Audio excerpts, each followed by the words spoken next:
Darkness falls on me, and I'm too weak to be. A bright light shines on me.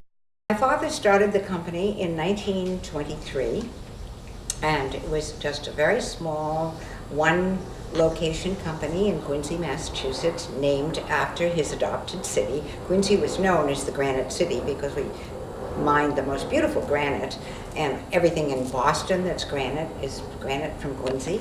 And we decided to start some expansion when we opened one branch, and it was successful. Then we opened another branch, and I thought, I think that geographic expansion is going to be the key to our growth.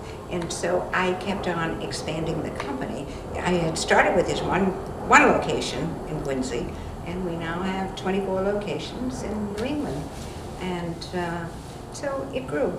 At the South Shore Chamber of Commerce, one of my goals when I became the chair there was to start a women's organization, and we did start one called the Women's Business Connection. And it was the first time women were welcomed into the chamber. I was on that board. I was appointed to the board probably in 1982, the only woman on that board for so many years. And it's wonderful now to have more and more women coming in, because women-owned businesses are probably the fastest growing sector of the economy. But your mission is always to get other women to follow. Right. And would that be transparent to the men at the table? Of course not. No. No. Quincy Rotary, I was the first woman, and they had a big fuss about that. They didn't want any women in Rotary Club, and one guy stood up and said, "Over my dead body." Now our Rotary Club is probably 40% women, and we do an awful lot of the work. We have brought a sense of entrepreneurial spirit. The time that you went to college, that was not the norm for women at that time. Oh, heavens no.